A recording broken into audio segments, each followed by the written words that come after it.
Gracias por acompañarnos. Soy Miguel García y esto es Zona Libre.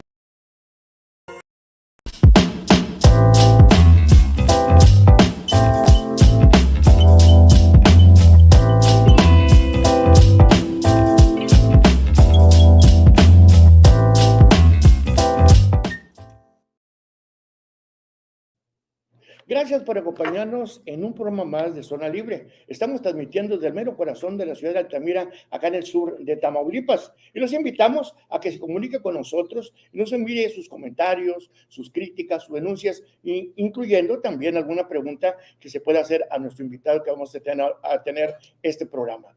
También algún comentario quiera hacer, estamos por Facebook, estamos también por YouTube y le vamos a proporcionar el teléfono de WhatsApp.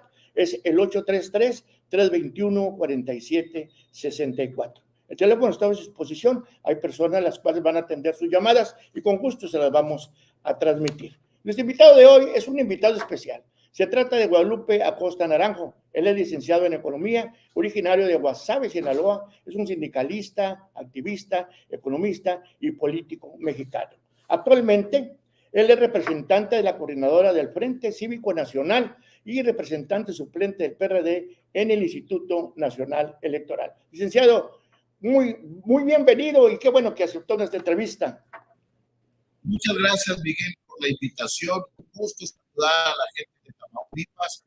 Estamos a tus órdenes para ver en qué podemos ayudar a comprender la situación nacional y lo que está pasando allá en tu bello estado. Muy bien, bueno, pues entrando al tema, licenciado, ¿cómo se ve Tamaulipas desde allá, desde el centro del país? Muy convulsionado, Miguel. Por desgracia, Tamaulipas tiene muchos años que ha tenido una historia de violencia y de inseguridad, pero recientemente Tamaulipas estaba saliendo de esa situación, que no ha sido ajena, que no es exclusiva, pero se había logrado dar pasos importantes para salir de esa situación. Pero a la llegada del nuevo gobierno, lo que de acá se observa es que la situación de inseguridad, de violencia, de fuerza del crimen organizado ha regresado a Tamaulipas. Y no hay nada que se pueda hacer por Tamaulipas si no hay paz, si no hay estabilidad. Si no hay eso, no llegarán nuevas inversiones para que haya nuevos empleos. Si no hay eso, el turismo se aleja. Eso afecta en la vida diaria. Entonces, me da una tristeza que Tamaulipas esté retrocediendo ahora a lugares que ya había logrado superar y que necesitamos hacer un esfuerzo para volver a retomar el rumbo correcto, que es el de la paz, la tranquilidad, el crecimiento económico que requiere tanto Tamaulipas. Sí, fíjese que dicen que nadie sabe lo que carga el morral, solamente el que lo carga. Y aquí en Tamaulipas hay mucha pues, desesperación, pero la situación que estoy viendo, sobre todo, aun y cuando se maneje que está focalizada en ciertas áreas o ciertos municipios, es algo increíble lo que está sucediendo y de cierta forma estamos regresando a tiempos anteriores, a tiempos en los cuales pues ya se había superado ese problema de inseguridad. Ahorita ya la cuestión de la inseguridad, la cuestión del problema de los financiamientos de campañas políticas con dinero del huachicol, estamos llenos, la sociedad está harta, pero lo increíble es que a pesar de que hay gran cantidad de pruebas documentadas, videos, audios, gran cantidad de cómo demostrar esta relación y complicidad que hay con funcionarios públicos que actualmente están empezando por el gobernador de Tamaulipas, Américo Villarreal Anaya, y no se ve ningún efecto que progrese o que se denuncie o que actúe la justicia en este caso para poder, ¿qué se puede hacer para dar solución a este gran problema? Fíjate, Miguel, que por desgracia, aunque hay una gran cantidad de pruebas, de testimonios, de investigaciones periodísticas que se han realizado sobre el fenómeno que se vive en Tamaulipas, que implican al partido en el gobierno, a Morena, en actos delictivos, no se avanzan en sus investigaciones porque tienen la protección del gobierno federal. Todas estas investigaciones sobre el huachicol que supuestamente ya había desaparecido, según el presidente de la República, porque su principal batalla, tú te acordarás, Miguel, cuando recién comenzó su gobierno, es que iba a combatir el huachicol. Bueno, pues el huachicol no solamente no lo combatió, sino ahora usan los recursos producto de esta actividad ilícita para temas electorales, para financiar campañas propias de Tamaulipas y de otros estados de la República.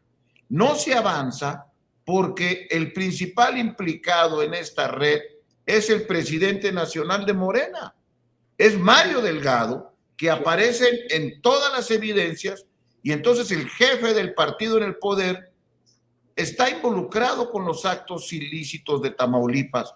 Por eso la Fiscalía General de la República no avanza en las investigaciones, pero hay videos, hay audios, hay documentos que comprueban que el dinero ilegal de esta actividad ha servido para financiar a Morena en Tamaulipas y en muchos lugares del país. Esa situación que estamos viviendo en Tamaulipas es tan evidente y tan marcada. Por ejemplo, ahora lo que acaban de declarar precisamente en una entrevista que hicieron, donde Horacio García Rojas, el que se dice que es el brazo derecho precisamente de Sergio Carmona, al que asesinaron y que lo llamaban el rey del huachicol, está diciendo que le dieron 120 millones de pesos a Américo Villarreal Anaya para su campaña. O sea, él lo está declarando prácticamente. Y es inconcebible que no hay ni una reacción al respecto, hablando la cuestión de la justicia, o qué se tiene que hacer ahí, licenciado, para poder actuar en contra de eso.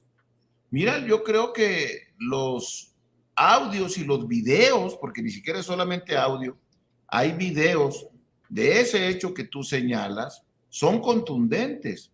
El señor enseña su celular, y en el celular hay una gráfica de cuánto dinero le entregó a cada estado y cuánto dinero le tienen que regresar a él después de que ganan las elecciones. El señor Carmona, Sergio Carmona, hizo un imperio del huachicol de la mano del gobierno federal, que le dio el control de las aduanas principales de Tamaulipas, que permitían el ingreso ilegal de combustibles que evadían el pago de impuestos, por un lado, y que luego acá se incorporaban en el mercado negro. Era un triple negocio. La gasolina está más barata ahora en Estados Unidos. Segundo, no pagaban impuestos. Tercero, acá lo vendían en el mercado negro. Tres grandes negocios. De ese gran triple negocio es del que se ha fomentado la principal fuente de financiamiento para campañas de Morena.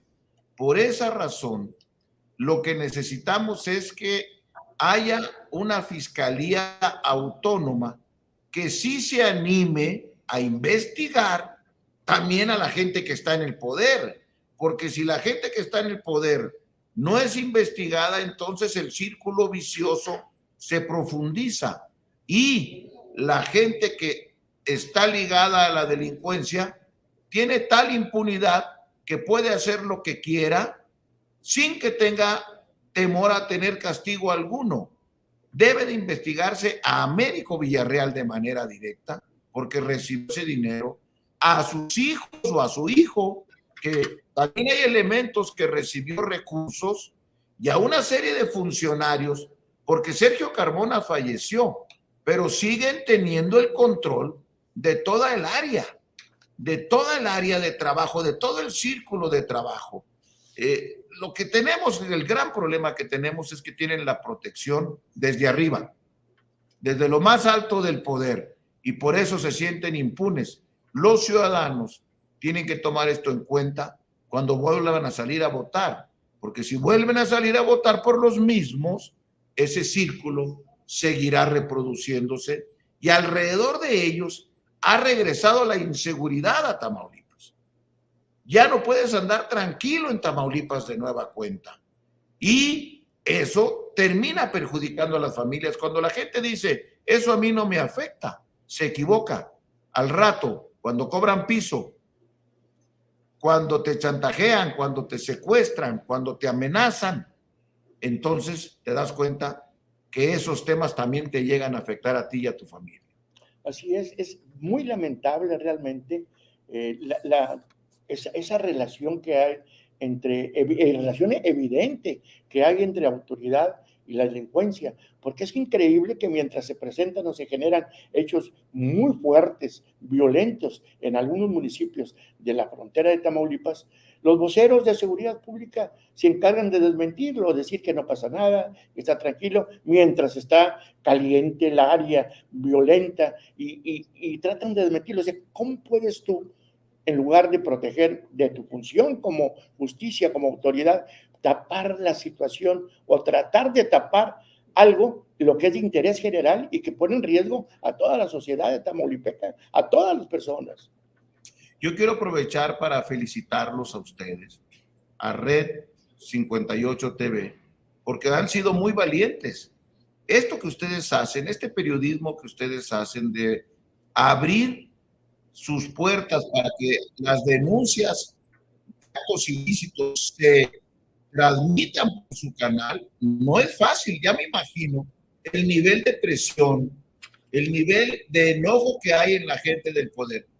Pero esta labor de ustedes es muy importante. En el país se necesita que los medios de comunicación cuestionen al poder, denuncien actos de corrupción, sean vigilantes del poder, sea quien sea el partido, sea quien sea el que esté adelante, gobernando, porque hoy puede estar uno, mañana pueden estar otros. Este ejercicio de ustedes es muy valiente y yo aprovecho para darles ese reconocimiento, porque no debe de ser fácil, estando en Tamaulipas, tener esta actitud abierta, profesional, que permite que nos enteremos de todos estos fenómenos que está viviendo Tamaulipas, su origen, y se denuncie como se está haciendo. Hay una situación que me gustaría hacer el comentario, a ver cuál es su perspectiva. A nivel Estado, pues es evidente que nosotros que habitamos y estamos diariamente teniendo contacto con las situaciones que se generan, la complicidad entre delincuencia y Estado es evidente. Eso no lo podemos negar. El silencio que se guarda, esa manera de tratar de ocultar lo que sucede, que es evidente, hasta aquí que llegamos en Tamaulipas. Pero ¿qué sucede a nivel nacional? ¿Qué pasa con el presidente Andrés Manuel López Obrador? El cual, ¿hay algún incidente o algo que se genere, que se hable en este caso del gobernador Américo Villarreal? Inmediatamente surge en su programa La Mañanera Andrés Manuel López Obrador defendiéndolo, que es el más honesto, que es el más trabajador, o sea, como tratando de darle el espaldarazo para desvirtuar lo que se genera y que es evidente en Tamaulipas. Sí, por eso te digo que el problema que vivimos es que la protección a este tipo de actividades viene de lo más alto, desde arriba. El presidente dijo que iba a barrer las escaleras de arriba para abajo, pues lo único que ha barrido es el dinero del huachicol de arriba para abajo, que le sirve para las campañas en Sinaloa, en Zacatecas, en Michoacán, en Guerrero, en Nayarit, en muchos lugares que esos recursos han servido para financiar sus campañas. Y esto va haciendo un control y una red de impunidad muy fuerte y muy difícil de romper. Estamos viviendo una elección de Estado. El presidente de la República, en vez de comportarse como el jefe de las instituciones en México y alguien que debe de guardar una neutralidad a la que lo obliga la Constitución, el presidente mete las manos al fuego y se quema por sus cómplices, por sus peones. Él ha dicho que un presidente sabe todo. ¿Cómo no va a saber él lo que está pasando en Tamaulipas? ¿Cómo no va a saber él cómo hay una red, una relación perversa entre delincuencia y gobierno en Tamaulipas? Y no solo en Tamaulipas, sino en el conjunto del país. esta perversa política de abrazos, no balazos para los delincuentes. El presidente es más agresivo con un periodista crítico, puede ser Ciro, puede ser López Dóriga, puede ser Loret, que con los narcos. ¿Qué con los narcos? Acá se les persigue y a los narcos se les protege. Así es una historia de todos los días que se realiza y que prácticamente, pues los enemigos, como lo acaba de mencionar usted, son los que critican. De hecho, por eso mismo, nosotros observando, pues nos damos cuenta que las personas que lo critican y que los medios de comunicación que él dice que son, pues que neoliberales, que son, como él los califica, o sea, no puede ser posible de que la gente o los que estamos como ciudadanos no se den cuenta, no observen que lo que trata de limitar es libertad de expresión, la crítica hacia su gobierno, la manera de llamarle la atención, la manera de poner y exhibir lo que está pasando, como los periodistas que usted menciona, que han sido actos, en este caso, pues de críticas, de exhibirlos, aun y cuando todos sabemos que lo que ellos publican, la mayoría de las cosas, hasta nosotros estamos enterados, es verdad, y la verdad es la que critica precisamente López Obrador. Y esa verdad, pues es contundente, por más que se trate de ocultar, por más que se trate de ignorar, es contundente y lo estamos viviendo, licenciado. Así es por desgracia una realidad que ha venido permeando en el conjunto del país. Vemos ahora asesinatos incluso de aspirantes a cargos de elección popular. Vemos ahora secuestros masivos de familias completas. En el caso de Sinaloa, en Culiacán, hace poco en Nuevo León, se volvieron a dar estos fenómenos. Vemos cómo el presidente ha relajado el Estado de Derecho, porque el presidente de la República es el primero que dice que no le vengan con que la ley es la ley. Así es. Y si eso dice el presidente, ¿qué no va a decir el que tiene el control del tráfico en alguna población, en alguna comunidad? Pues si al presidente no le importa la ley y no le vengan con que la ley es la ley, pues entonces los delincuentes toman ese ejemplo y saben que tienen impunidad. Claro. Esta es una política perniciosa que nos ha dividido mucho, que ha hecho que el ejército ya no cumpla sus funciones, que las policías hayan perdido capacidades de investigación y de persecución de los delitos, que las fiscalías no armen expedientes contra estos delincuentes. Entonces va haciendo toda la cadena que permite que ahora quien gobierne en realidad, quien está detrás de estos alcaldes y de estos gobernadores, es la delincuencia organizada que están comenzando a gobernar. Estamos yendo hacia un narcogobierno, por desgracia, y tenemos la obligación de pararlo. No es sencillo, no es fácil, pero tenemos la obligación porque si no, vamos a pagar todos los mexicanos una gran cuota de dolor y de sangre al permitir que el narcogobierno siga avanzando en nuestro país. Es algo evidente y tan, pues, se toca la corrupción, se toca la inseguridad, se toca lo que estamos viviendo, en donde esa complicidad es prácticamente evidente entre delincuencia y gobierno, que nos pone a pensar, licenciado, ¿qué nos espera el 2 de junio?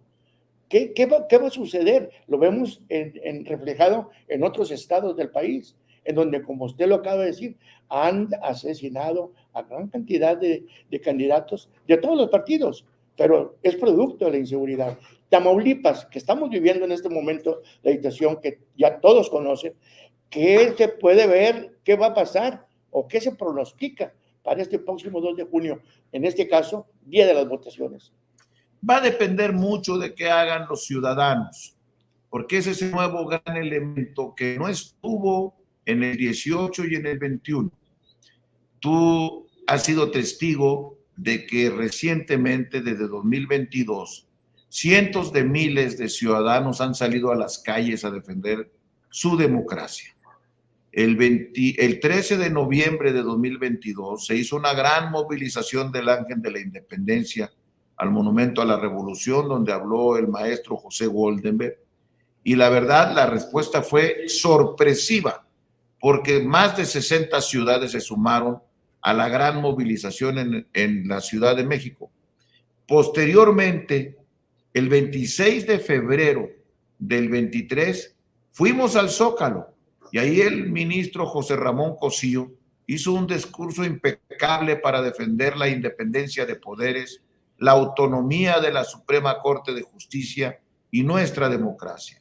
Y recientemente, este año, el 18 de febrero, el maestro Lorenzo Córdoba habló otra vez en el Zócalo, ahora ya repleto de nueva cuenta y en 120 ciudades del país. Si esos cientos de miles de ciudadanos que han salido a dar la cara, sin los partidos políticos, sin dinero, sin camiones, poniendo su cara ante un gobierno que es muy represor y que tiene vínculos muy estrechos con la delincuencia, y no importando eso, la gente ha salido a manifestarse, se moviliza el día de la elección, no va a haber poder presidencial que pueda evitar que los ciudadanos se levanten con un triunfo.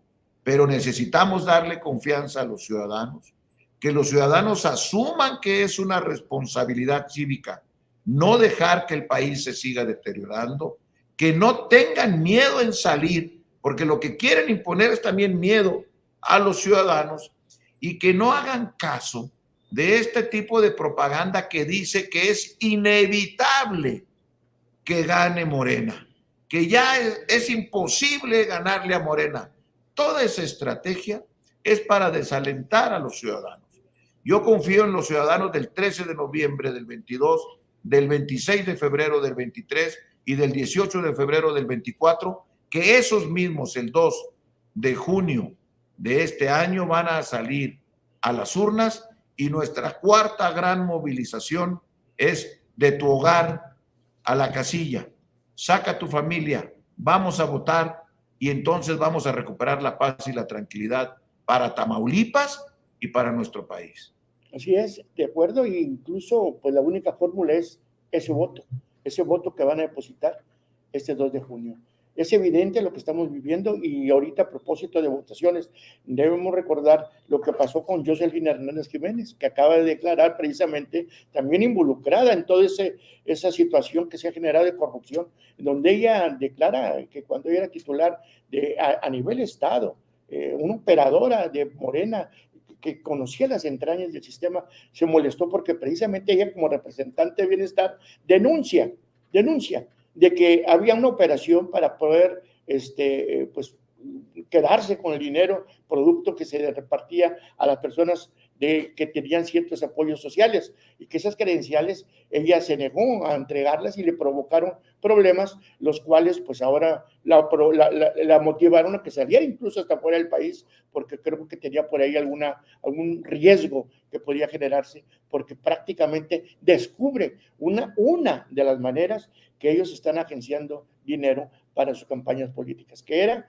cobrar el dinero que le correspondía a los beneficiados. En este caso, pues pueden ser adultos mayores, que era uno de los puntos que ella denuncia, y que eran miles de millones de pesos mensuales los que estaban desviando, y era tan evidente que ella se negó. No sé si te recuerda eso. Sí, claro que sí. Yo seguí con interés esa entrevista, que viene a confirmar algo que la periodista Elena Chávez, la autora del Rey del Cash y del Gran Farsante, los dos libros que se han convertido incluso en bestseller, ya denunciaba. El programa de adultos mayores, que es un programa que supuestamente es la estrella de Andrés Manuel López Obrador, porque atiende a todos nuestros adultos mayores, tienen, según ellos, alrededor de 1 millón de personas cobrando de más que los adultos mayores que existen en todo el país. Y ese 1 millón de tarjetas que van renovando anualmente es un dinero que se desvía para las campañas. Ella nos ejemplifica cómo en el norte de Sinaloa, que era el lugar donde ella le tocaba estar trabajando, el superdelegado, como se le llama, les pedía que le entregara las tarjetas sin firma de ningún recibo. Así es. Para que él pudiera cobrar, ¿verdad? Ella se negó, incluso llegó a la Contraloría con Heréndira Sandoval a presentar una denuncia. Y Heréndira la abrió, pero a Heréndira la corrieron semanas después y altos funcionarios le fueron diciendo: ya no te metas, deja eso en paz, deja eso en paz, deja eso en paz. Hasta que ella salió a denunciar. Es esto una muestra de cómo los programas sociales también son parte de un objeto de corrupción que permite a estos personajes hacer todo tipo de tropelías, de quedarse con dinero público y, lo que es peor, de quedarse con dinero de la delincuencia, para todo en un afán electoral que refleja una gran ambición de poder, porque están poniendo en riesgo a México y no les importa más que su ambición de poder. Así es, así es. De hecho, ese tipo de trabajo que se generó y que se denunció en Sinaloa, pues es de suponerse que debe estar practicándose en la mayoría de los estados donde ellos lo están gobernando. Obviamente ya nos imaginamos también la gran cantidad de millones que se están generando, que se están agenciando, y ahora también podemos explicarnos también la gran cantidad de dinero que están otorgando, por ejemplo, a los adultos mayores, a las personas a las cuales están dando un dineral que, pues, obviamente, pues los tienen entre cierta forma controlados, con la atención de que les van a seguir dando su dinero, pero sin saber que prácticamente le están pagando el voto por anticipado, licenciado. Pues sí, ellos usan los programas sociales no para resolver problemas de desigualdad, sino están haciéndolo así para generar clientelas que les permitan exigirles que luego voten por ellos.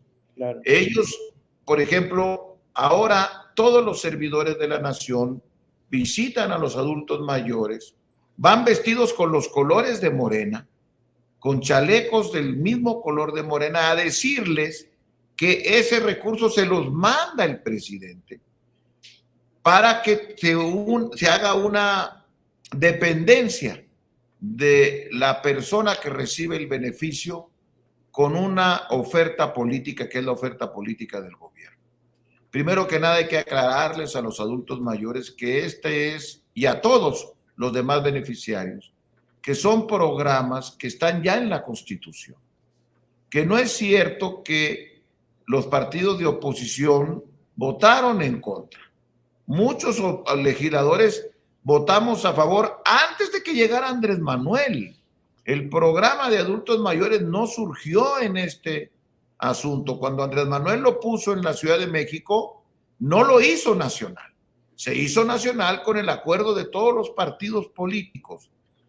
Y qué bueno que hay estos programas, pero es dinero de la gente, de sus impuestos. Los 200 pesos que presume Andrés trae en su cartera no le alcanzan para darle a tantos millones de adultos mayores una ayuda especial. Es dinero de los impuestos. Nadie se los puede quitar. Y han dejado de hacer otras cosas que hace que los adultos mayores ahora tengan que ir a gastar medicinas, el dinero que te dan, irlo a gastar en medicinas que ya no hay en el seguro o en el ISSSTE. Te lo meten por una bolsa, te lo ponen y en la otra bolsa te lo quitan. Es eso lo que están haciendo, porque si no hubieran desviado el dinero, el IMSS deberíamos de estar bien, el ISSSTE debería de estar bien, los servicios de salud deberían de estar bien. Amigas y amigos de Tamaulipas, ustedes ya viven en Dinamarca en materia de salud. ¿Ya están como Dinamarca? ¿O estamos peor que cuando comenzó el sexenio? No, no estamos en Dinamarca, vamos rumbo a Haití. Ese es el lugar al que nos están llevando en materia de servicios de salud. No es cierto que ha mejorado el servicio de salud.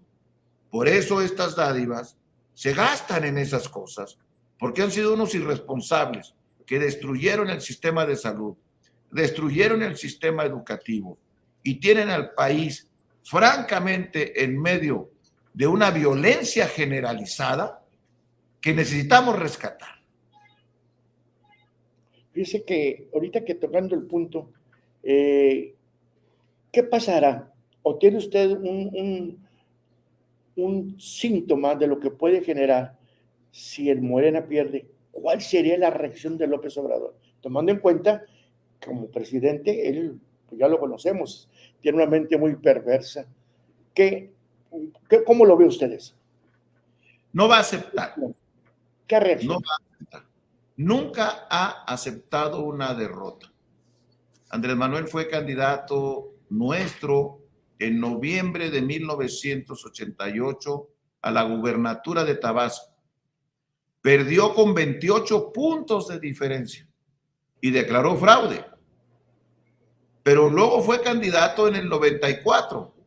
Perdió con 15 puntos de diferencia y declaró fraude. Luego fue candidato nuestro en el 2000.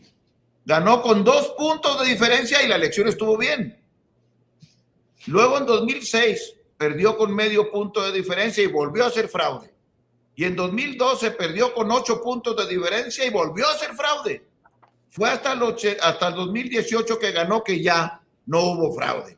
Y ahora anda anunciando que queremos darle un golpe de Estado los de la oposición, cuando quien gobierna el país es él, cuando el que tiene el mando de las Fuerzas Armadas es él, que el que tiene la política de abrazos no balazos con los narcos es él, el que tiene un embajador de Estados Unidos que no sale del palacio es él. ¿Cómo los ciudadanos que salimos a marchar en defensa de la democracia podemos hacer un golpe de Estado? Él es el que si pierde la elección no la va a reconocer. Pero ha habido una diferencia. Él, cuando era opositor y no reconocía, pues siempre tenía en crisis el país, pero no era gobierno. No es lo mismo desconocer una elección siendo presidente de la República. Eso cambia el contexto de manera total. Pero si en esa situación estamos, si llegamos al 2 de junio con que ganamos la elección y él no la quiere reconocer, quiere decir que los ciudadanos actuaron en tal cantidad y salieron a votar con tanta energía que vamos a poder resistir el intento del presidente de no reconocer los resultados. Le va a pasar lo que a Trump y lo que a Bolsonaro. Perdieron la elección, intentaron que no se reconociera y los ciudadanos y las instituciones resistieron e hicieron que prevaleciera el orden constitucional. Por eso lo más importante no es lo que va a hacer Andrés, sino que nosotros salgamos, ganemos la elección y luego vamos a tener la energía para hacer respetar el resultado de electoral. ¿Qué posibilidades hay, licenciado, respecto a que se dé hablando de golpe de Estado, un autogolpe de Estado o de violentar el ambiente, como se está viendo en algunos otros lugares, para generar que prevalezca él como presidente? ¿Qué puede generar o en qué situación se puede dar para que no respete el resultado de la votación, en este caso, que se registre que es pérdida en este caso? Lo va a intentar, pero no lo va a lograr. Estoy convencido que la fuerza ciudadana es más grande que la fuerza del gobierno. Estoy convencido que los demócratas somos más que los autoritarios. Estoy convencido que en un país que vive a unos metros de Estados Unidos, eso es muy difícil que se permita, porque causaría una inestabilidad terrible que golpearía a la propia relación con la nación más poderosa del mundo.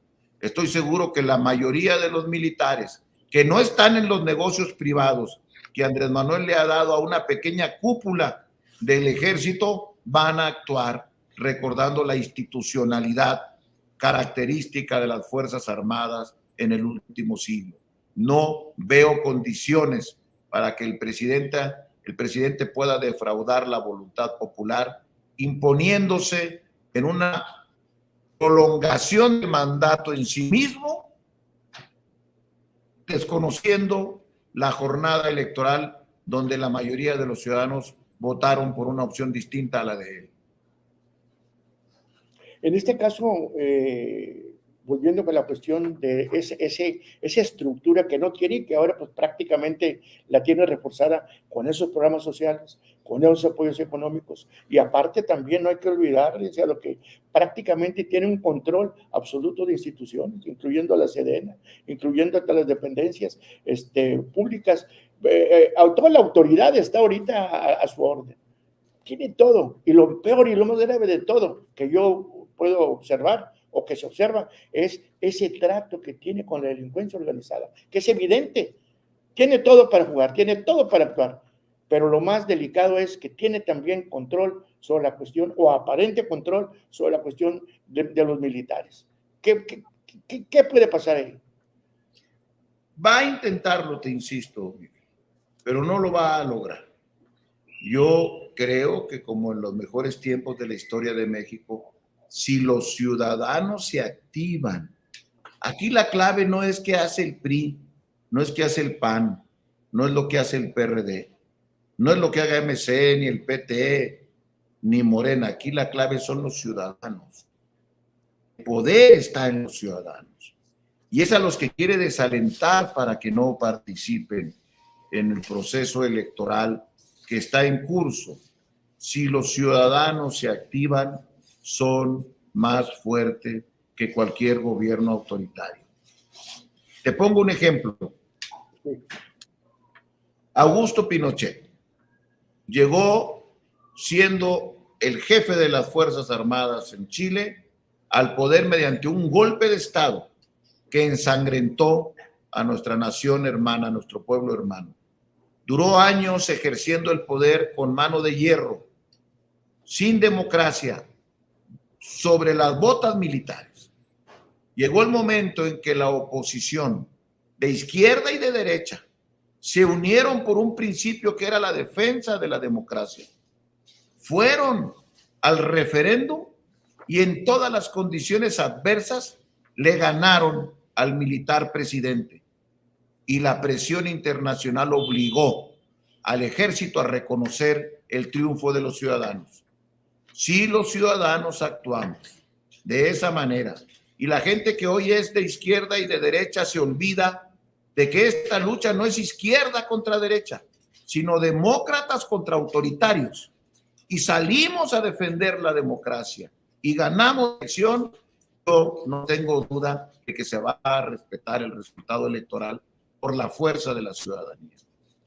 Tanto se ha dicho de una dictadura, se pronostica incluso qué posibilidades hay de que si gana Morena se haga efectiva esa dictadura.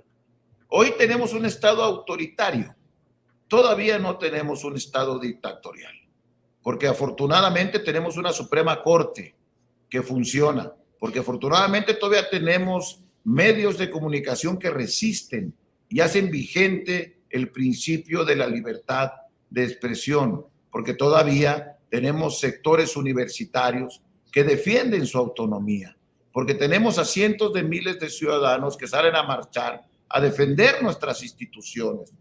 Yo no digo que en este momento tengamos un estado dictatorial, pero sí tenemos un presidente autoritario que es aspirante a dictador. Una cosa es que sea dictador y otra cosa es que él aspire a ser dictador.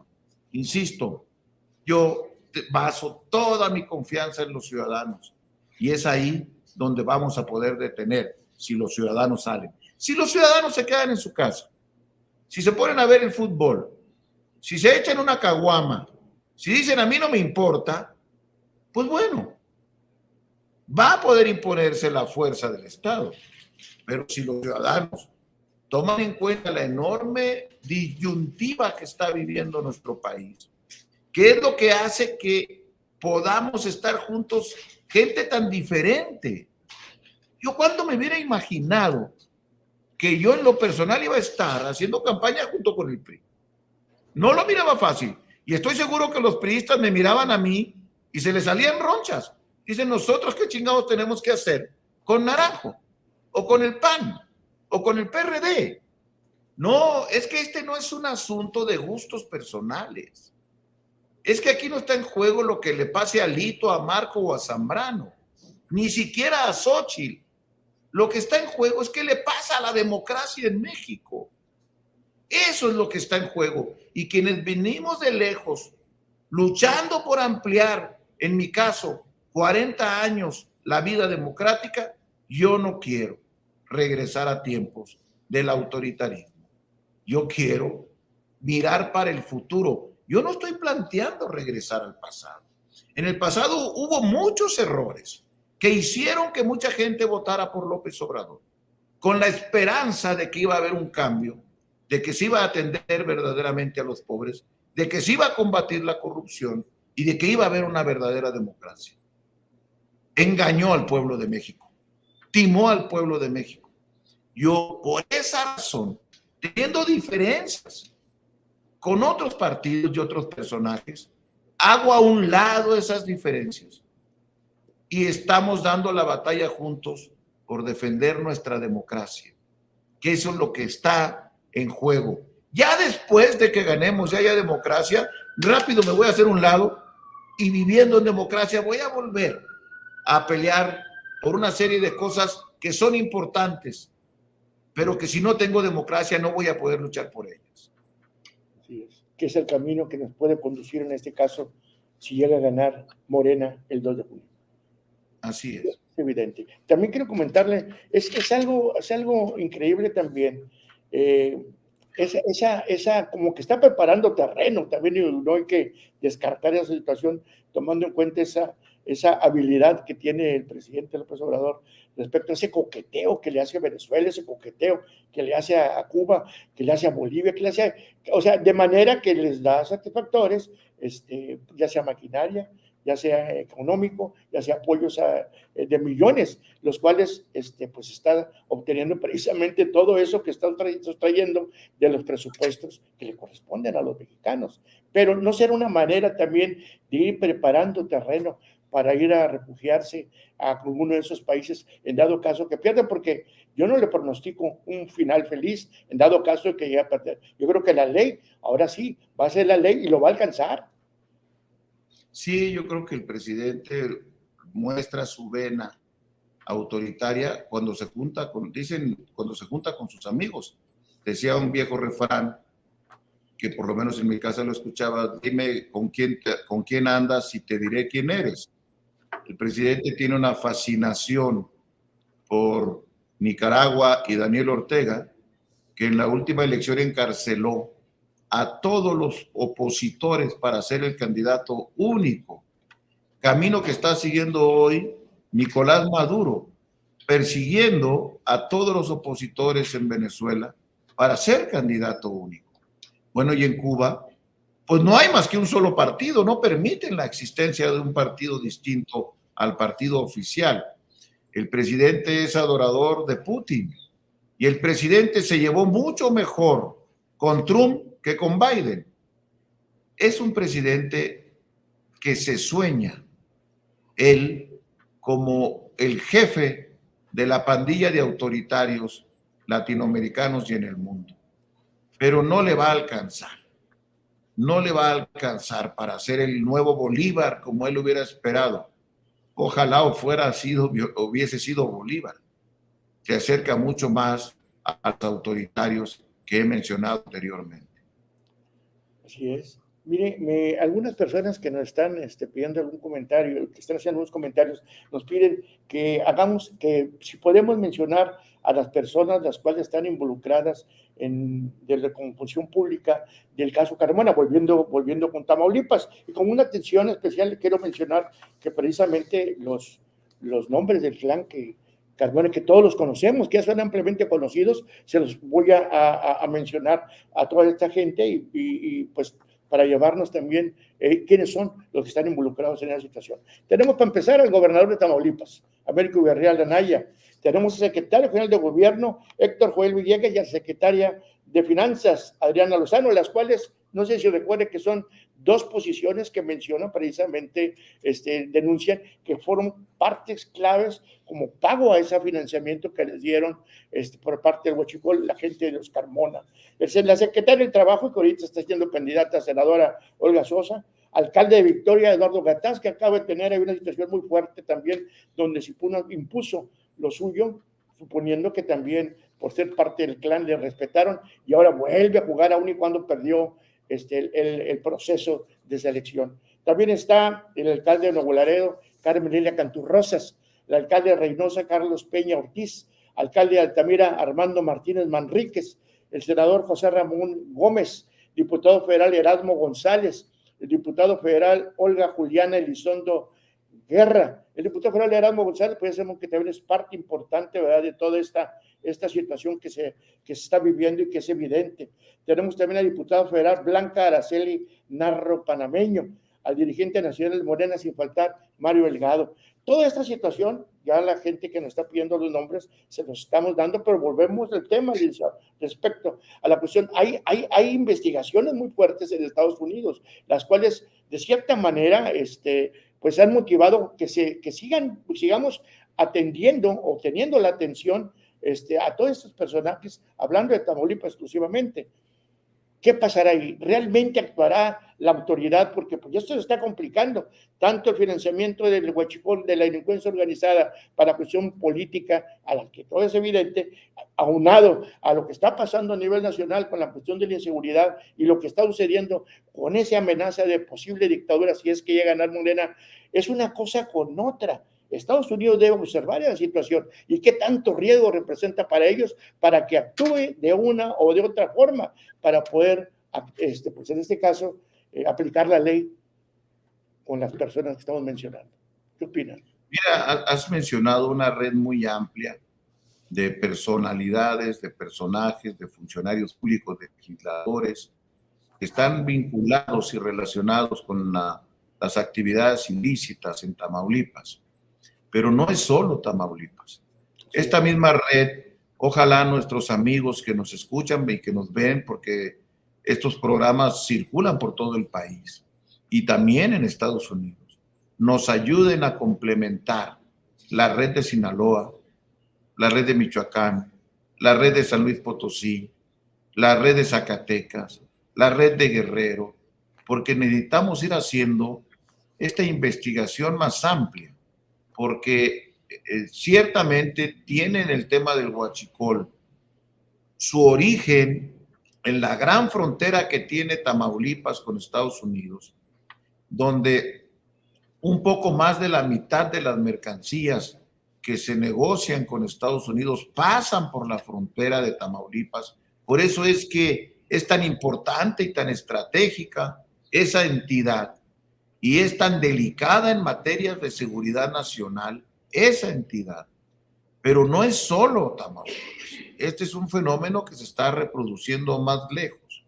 Ahora, Estados Unidos tiene una serie de agencias que han estado investigando estos fenómenos porque es un asunto que les compete también a ellos. Porque lo que pase aquí, pasa ya.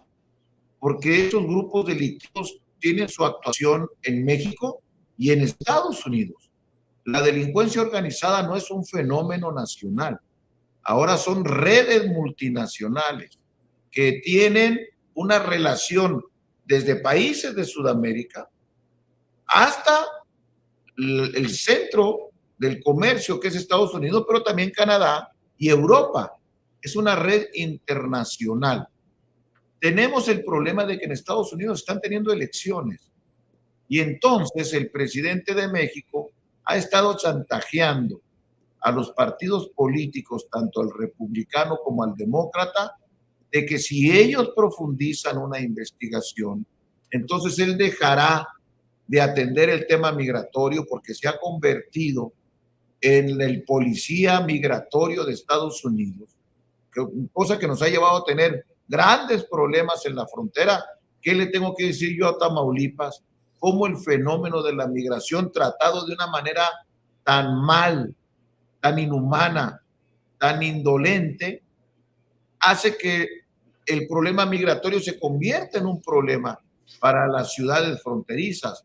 Y no es porque los mexicanos no tengamos solidaridad con nuestros hermanos latinoamericanos y de otros lugares del mundo que vienen a la gran frontera a tratar de cruzar, que el gobierno lo trata tan mal y en vez de tener albergues, en vez de tener atención especializada para ellos, dejan que deambulen, sean los ciudadanos los que sufran las consecuencias. Por eso el presidente de México usa este tema que tiene un gran impacto electoral para chantajear tanto a republicanos como a demócratas para que no profundicen las investigaciones. Pero ha llegado a tal grado la vinculación de la delincuencia con el gobierno mexicano que en Estados Unidos cada vez más son las voces que exigen que por seguridad de ellos se investigue y se castigue a los delincuentes que también ya le están causando problemas allá. Entonces, no está siendo suficiente la amenaza del presidente López Obrador de que les va a soltar el tigre de la inmigración, de la migración, sino que este mismo fenómeno ya se ha convertido en un problema interno en Estados Unidos. Yo espero que lo que se resuelva sea en estricto apego a la justicia. Y si esto es así, las investigaciones en Estados Unidos tienen que darse. Al presidente de México no le molesta la investigación contra García Luna. Esa la aprovecha y la promueve y la presume, pero no quiso que se hiciera la investigación contra el general Cienfuegos.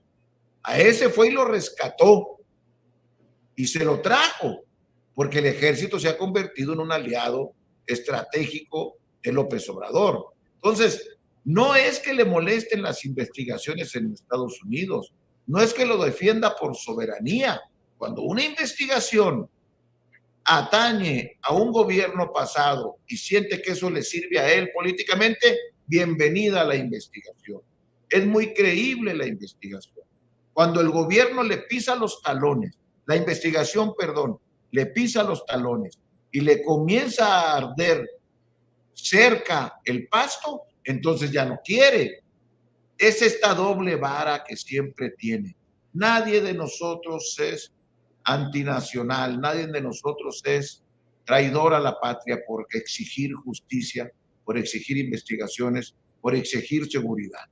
Con nuestros vecinos de Estados Unidos tenemos que tener una relación respetuosa y tenemos que ayudarnos mutuamente a que los flagelos que afectan allá y acá sean investigados y resueltos.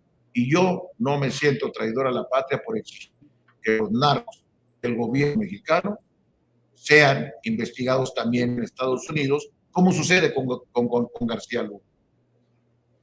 Yo, aprovechando la cuestión del tema de los extranjeros, pues ya sabemos que hay gran cantidad, miles de extranjeros de muchos países, los cuales están hacinados en diferentes partes de la frontera. En redes sociales específicamente, y tal vez algunos otros comentarios, ha salido el dato de que muchos extranjeros están recibiendo credenciales incluso del Instituto Nacional Electoral y también apoyo de bienestar, como una parte también de estrategia para poder contar con ellos el día 2 de julio. Le pregunto, ¿tiene algún antecedente de esto? De los migrantes que se están credencializando en México en el Instituto Federal Electoral, no. Unas fotos han circulado mucho, pero nosotros hemos preguntado al Registro Federal Electoral y eso para que tú tengas una credencial de elector sin tener constancia de residencia, acta de nacimiento en México, se convierte en un problema. Más bien creo que efectivamente, como sabemos, la manera de operar de Morena es sus versiones que comienzan a tener cierta credibilidad, pero al parecer en el Registro Federal de Electores no. Donde al parecer, porque ahí hay mucha mayor opacidad, pudiera estar sucediendo este fenómeno es en las personas que les da programas sociales para tratar de resolver estos temas que ellos mismos tienen. Y acuérdate que ahora ellos han planteado que para regresar la gente, ya sea a Venezuela o a Nicaragua, firmaron un convenio con el gobierno venezolano para que el gobierno mexicano les dé un determinado apoyo. Yo no estoy en contra de que eso pase, me parece que lo que está mal es que solamente sea con los venezolanos. Si es una política pública, debería de ser para todos los migrantes, pero no, él le da estos beneficios a los gobiernos que son de su mismo corte, gobiernos autoritarios. Yo soy pro migrante y yo creo que los migrantes deben de tener derechos y debemos de respetarlos, y nosotros desde aquí debemos de ser solidarios, porque no nos gusta cuando tratan a nuestros migrantes mal en Estados Unidos. Nos indignamos cuando el gobierno de Estados Unidos abusa de nuestros paisanos que van allá por una necesidad de trabajo, de salud, de estudio, y no nos gusta. Por lo tanto, no podemos reproducir esa actitud nosotros con los que vienen del sur. Claro. Pero lo que no hay es una política pareja, y eso debería de ser una política general, no una política destinada por intereses presidenciales solamente a gobiernos de su mismo corte, porque entonces una política pública se convierte en una política electorera. Así es. También quiero preguntarle, aprovechando el panorama nacional, dentro de las reformas se habla que hay gran cantidad de reformas que quedaron pendientes porque no hubo una mayoría calificada. Entre las reformas también se han generado y han corrido en redes sociales gran cantidad de ellas, y también, así como la situación de los extranjeros ya nos acaba de disipar, también nos mencionan de que hay ciertas reformas extrañas donde pues prácticamente son muy limitantes a la ley que estamos acostumbrados. En este caso hablan que van a violarse la cuestión de la propiedad privada, se habla también respecto a la cuestión de ese pacto o ley de austeridad republicana. O sea, se habla de varias cosas, las cuales pues aparentemente suenan increíbles. ¿Qué tienen ustedes antecedentes de que esto? Porque también el pleito que ellos traen es que quieren ganar más diputaciones federales, más senadurías para tener la mayoría calificada, precisamente para aprobar todas estas reformas que se les quedaron rezagadas ahora con López Obrador. No van a tener, no tienen en este momento, y no lo tendrán en el próximo Congreso, en las próximas legislaturas del Senado y de la Cámara de Diputados, los votos suficientes para aprobar reformas constitucionales. No los va a tener Morena, no los tiene ni los tendrá en el que sigue. Pero lo pueden usar en estas próximas semanas, antes de la elección, intentar aprobarlas, sabiendo que no tienen los votos para usarlas electoralmente. Ellos hacen una serie de propuestas de apoyos a personas, por ejemplo, poner en la Constitución que el salario mínimo nunca esté por debajo de la inflación, sus aumentos anuales. Oye, ¿quién puede estar en contra de eso? ¿Cuánto nos va a costar? No sé, pero ¿quién puede estar en contra de eso? ¿No? Y otra serie de programas sociales que pone contra la pared a los partidos de oposición, porque es muy difícil salir en medio de la campaña electoral a decir que no estás de acuerdo que alguien reciba un beneficio adicional. Y es muy probable, creo yo, esa es mi percepción, no sé si lo harán, que antes de la elección intenten aprobarla para obligar a los partidos a que o la votan en contra en un acto de responsabilidad o la votan a favor y dicen que ellos lo lograron. O sea, es ganar, ganar. El tema está en que junto a esas reformas de carácter social vienen una serie de reformas de carácter político, de división de poderes, que son muy riesgosas para nuestra democracia. Una de ellas es que la Suprema Corte de Justicia ya no se elija de entre propuestas de especialistas del derecho, sino que se pongan a votación universal. Y entonces, esos mismos narcos que le dan dinero a Morena son los mismos narcos que le pueden dar dinero a los aspirantes a integrarse del poder superior de la Suprema Corte de Justicia, y ahora los narcos pasen a financiar campaña de personas que vayan a la Corte. Imagínense ustedes, si ya así le dieron a Américo y a otro montón de gentes, también le pueden dar a los que van a ser parte de la Corte. Entonces, Se oye muy bonito que la gente escoja, pero cuando analizas con cuidado puede resultar que el narco escoge, no la gente. Y eso mismo en el INE y en otras circunstancias. Entonces, tenemos que tener mucho cuidado con estas iniciativas, que son una manzana envenenada y que pretenden que el presidente concentre más poder, acompañada de una cereza, del salario, de lo que tú quieras y lo que tú mandes. Pero lo que está detrás de eso es la concentración absoluta del poder por parte del presidente de la República. Fíjese que precisamente tomando en cuenta esas incursiones o participaciones de la delincuencia organizada, no les extraña que también hagan uso de personajes que tienen antecedentes, como es el caso en Tamaulipas, precisamente con el exgobernador Eugenio Hernández Flores, al cual estaba encarcelado, lo sacan de ahí porque todo aparentemente fue una negociación política, lo sacan de ahí y lo hacen candidato a senador por el Partido Verde Ecologista y a partir de ahí, aun y cuando tiene una orden de extradición en Estados Unidos, anda pavoneándose por todo el estado haciendo campaña política. ¿Qué opina de eso? Pues que es parte de esta doble moral de Morena. Acusan a Xóchitl de ser del PRIAN, dicen ellos, pero cuando el del PRI, que era de lo peor que tenía ese partido, se va a Morena, se santifica de inmediato. Ya ahora es el más bueno del mundo.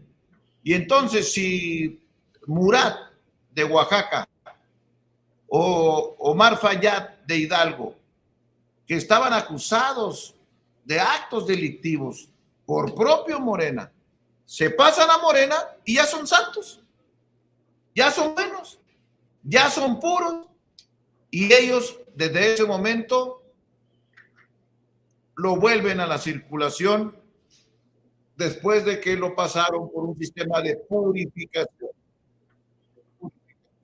Entonces, ese doble moral que nos acusa cuando están en otro lado, pero cuando llegan con ellos ya se hicieron buenos.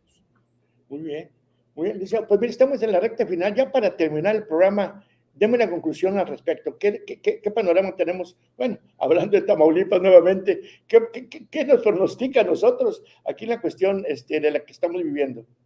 Mira, yo le pido a la gente en Tamaulipas, con todo el respeto que me merecen, a esa gran ciudad, a ese gran estado, perdón, ya esas grandes ciudades que son motor de muchas cosas en el país. Tamaulipas tiene un gran impacto en el Producto Interno Bruto de México. Tamaulipas tiene una gran responsabilidad, aporta mucho al centro. A Tamaulipas se le regresa muy poco respecto a lo que aporta.